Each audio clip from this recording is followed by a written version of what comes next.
Assalamualaikum anak-anak, apa kabar kalian hari ini? Bu Umi harap kita semua dalam keadaan sehat dan baik-baik saja ya. Baik anak-anakku, pada pelajaran bahasa Indonesia kali ini kita akan membahas tentang cara membaca puisi yang baik dan benar. Tapi sebelumnya kita akan membahas materi minggu lalu, yaitu tentang unsur-unsur yang ada dalam sebuah puisi. Perhatikan ya nak, unsur-unsur yang ada dalam puisi yang kita sudah bahas minggu lalu itu ada 4 ya. Masih ingat kalian?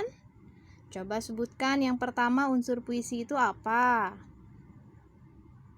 Oke, baik-baik, benar sekali, unsur puisi itu ada 4. Yang pertama itu ada tema. Tema itu ide pokok dalam sebuah puisi tersebut, atau temanya membicarakan tentang apa ya puisi tersebut. Kemudian unsur yang kedua ada diksi. Diksi itu pemilihan kata yang tepat dalam sebuah puisi.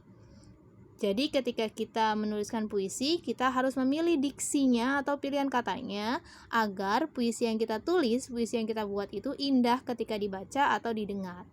Unsur yang ketiga yaitu ada baris dan bait.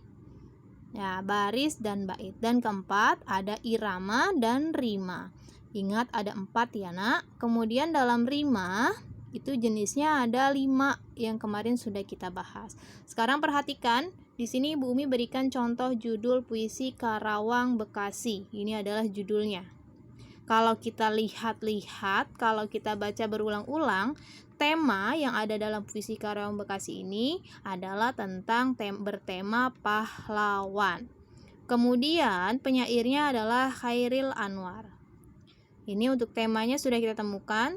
Kemudian yang kedua diksi atau pemilihan kata yang tepat. Lihat di sini ada kata deru, ada kata hening. Ya, ini adalah pilihan kata atau diksi agar memperindah sebuah puisi. Kemudian yang ketiga ada baris. Nah, baris dalam puisi ini, barisnya itu dalam puisi Karawang Bekasi ini ada berapa baris ya? Yang terlihat di sini barisnya kita hitung 1, 2, 3, 4, 5, 6, 7, 8, 9, 10, 11, 12, 13. Sini ada 13 baris. Kemudian bait. Nah, bait itu kalian masih ingat? Ya, betul sekali. Bait adalah sekumpulan baris dalam sebuah puisi. Biasanya ada dalam satu bait puisi itu terdiri dari 4 baris, atau bahkan lebih, misalnya 8 bisa, atau hanya ada 2 baris dalam satu bait bisa. Nah, kalau kita lihat di sini dari jenis penulisannya ini dibedakan dengan nih jarak. Nah, ini ada bait 1, bait 2, bait 3, dan bait 4. Berarti dalam puisi ini ada 4 bait yang terlihat. Sudah paham tentang baris dan bait? Atau jenis penulisan baitnya bisa juga seperti ini. Bisa kita bedakan cara penulisan bait. Nah, lihat penulisan baitnya ada seperti ini. Ada yang ini bait 1, menjorok ke dalam bait 2, balik lagi bait 3, dan ini bait 4. Paham ya nak? Oke, kemudian kita lanjut. Setelah baris dan bait, ada unsur yang terakhir yaitu irama dan rima. Kita yang bahas ini adalah rima. Rima itu persamaan bunyi di dalam setiap baris akhir puisi. Nah, lihat bait pertama. Lihat di setiap akhir barisnya apakah bunyinya sama? Kalau lihat bait 1, bunyinya sama semua, berakhiran bunyi i. Nah, jika dari baris pertama sampai baris keempat ini bunyinya sama, berarti puisi ini memiliki atau menggunakan sajak terus yang polanya a. Kemudian lihat di bait 2, lihat di akhirannya apakah bunyi hurufnya sama semua? I, K, U, I. Ini berbeda-beda ya nak. Maka bait kedua ini menggunakan sajak bebas karena polanya A, B, C, A. atau ABCD atau ABAA. Nah, sampai sini paham sajak bebas dan sajak terus? Masih ada 3 sajak lagi. Ada sajak silang, ada sajak peluk, ada ya, itu bisa kalian lihat lagi di halaman 61 sampai 62. Baik anak-anak, ini inti pelajaran kita hari ini, yaitu cara membaca puisi dengan baik dan benar. Jadi ketika kita membaca puisi, apa sih yang harus diperhatikan? Nah, kalian lihat ya, kalian ingat baik-baik. Hal yang perlu diperhatikan saat membaca puisi ada tempo, ada irama, ada mimik wajah atau ekspresi, dan ada lafal. Nanti Bu Umi minta tolong untuk dengan kalian agar menambahkan tulisan seperti yang Bu Umi buat ini ya nak. Kita bahas yang pertama. Jadi saat membaca puisi kita harus memperhatikan tempo. Apa itu tempo? Tempo itu berhubungan dengan cepat lambatnya pengucapan kata-kata. Kemudian ada juga irama. Irama ini berhubungan dengan panjang pendeknya bunyi serta kemerduan bunyi. Yang ketiga ada ekspresi wajah. Jadi saat membaca puisi, kalian harus tahu isinya. Kalau puisinya itu tentang sedih, berarti ekspresi wajahnya seperti apa. Kalau puisinya tentang semangat, berarti bagaimana ekspresi wajahnya. Dan ada juga lafal. Lafal itu pengucapan bunyi hurufnya. Jadi harus jelas. Nah, untuk tempo dan irama, ini disebut juga sebagai intonasi. Oke, sekarang perhatikan lagi, Bu Umi akan ulang. Jadi untuk membaca puisi dengan baik dan benar, yang pertama kita harus memperhatikan intonasi. Apa sih intonasi? Lihat, intonasi adalah tinggi rendahnya nada. Intonasi ini berkaitan dengan penekanan suara. Jadi ketika kita membaca puisi, kita harus tahu mana kata yang dibaca rendah, mana kata yang dibaca dengan menggunakan nada tinggi. Jadi bacanya nggak datar aja kayak. Contohnya kalau bacanya datar, aku hanya bisa berucap terima kasih pahlawanku, kau yang telah berjuang demi bangsa, kau korban jiwa raga hanya untuk sebuah kata merdeka. Itu tanpa memperhatikan intonasi atau tinggi rendahnya nada. Kemudian yang harus diperhatikan juga adalah lafal. Lafal itu artinya apa sih?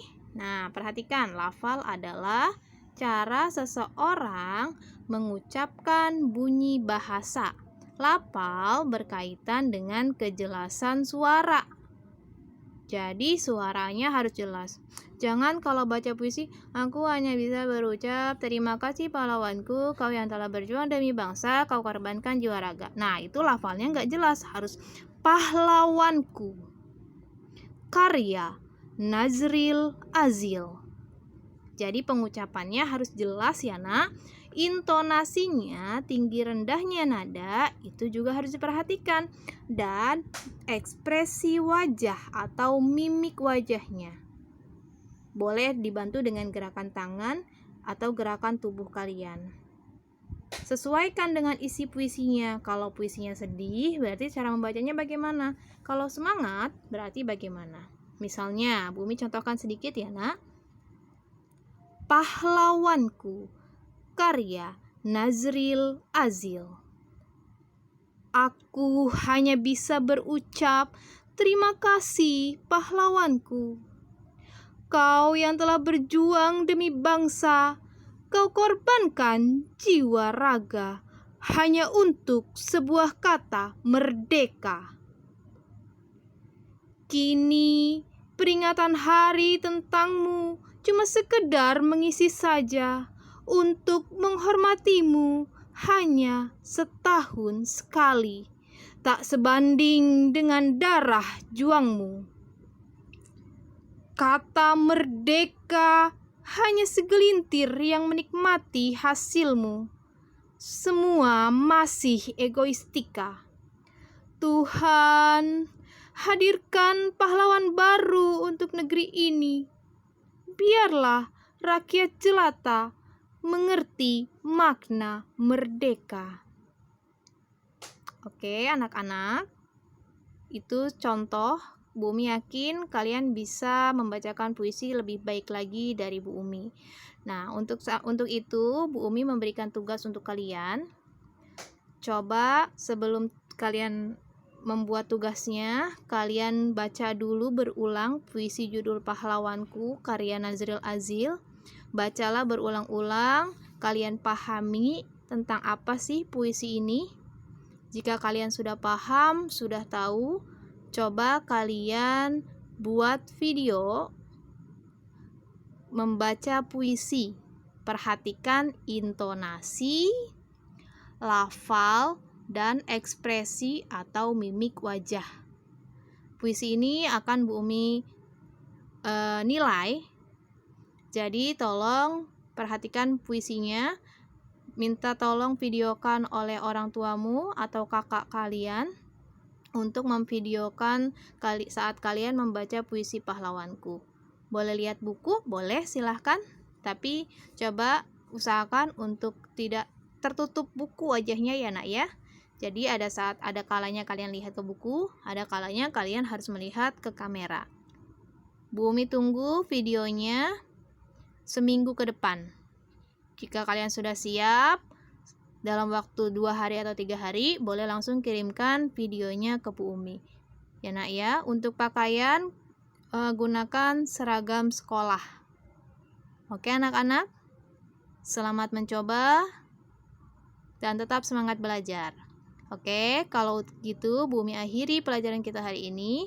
Assalamualaikum warahmatullahi wabarakatuh.